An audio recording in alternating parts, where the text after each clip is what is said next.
was across the street at the old Tony's Martinizing Cleaners, which was the cleaners in this neighborhood. And I had a stack of clothes in my arms waiting to get them cleaned.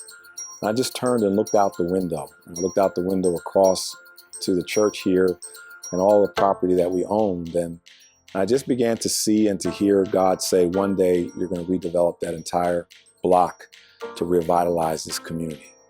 And next thing you know, we had this movement of people that began wrapping itself around this vision of trying to help people who are homeless find a better place and a better way of living.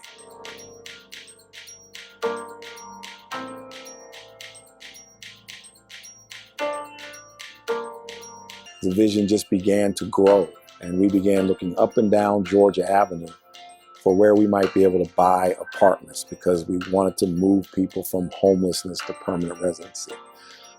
And one day we had a meeting here, and one of our members said, why don't we just build here on the hill? And we had never thought about that. We didn't know it was possible. We just hadn't thought about it at all. And we started doing some surveys, and long story short, we discovered that we could build up and that we had 144,000 plus square feet in which to build. And so we began the journey of seeing what it would cost for us to build this dream of providing housing for people moving from homelessness to permanent residence. My name is Jacqueline Alexander. I am the Development Director at the Community Builders. We are a national nonprofit community developer. We have partnered with Emory Beacon of Light for the last 7 years. Began that partnership in 2013 to develop the Beacon Center. Community development is about living and investing back into a neighborhood.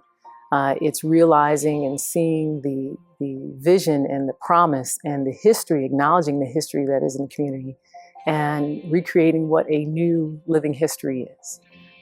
It is investing not only housing, but economic development, resources for employment and education. It's an overall approach that's needed to truly stabilize communities and help them evolve. It was a long wait, but it was worth it. I have to feel safe, and that's important to me, and I like this. Someone older and someone, it's always someone nearby to ease your mind. So I'm grateful for that. Where we now have 99 units of affordable housing for people who make 60% of the average median income of the District of Columbia. People who are being displaced, people who are moving from shelters to permanent residency, people who love the District of Columbia, want to stay in the District of Columbia, but because of the rising costs of living here, because of gentrification, are being displaced every day. Affordable housing is the #1 issue in the city, and it's certainly the #1 issue here in Brightwood. The second is food insecurity.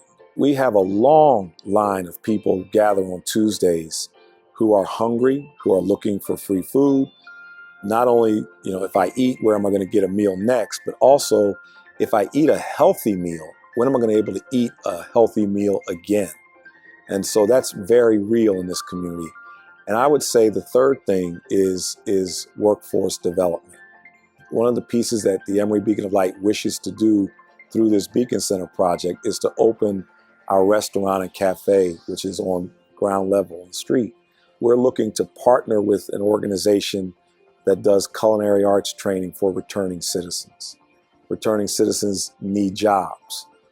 People need jobs. And so we're looking at this opportunity as a potential incubation into other aspects of the restaurant business that can put people to work. Those we see are the pressing needs of this community and the pressing opportunities that we have to be a blessing to the community and beyond.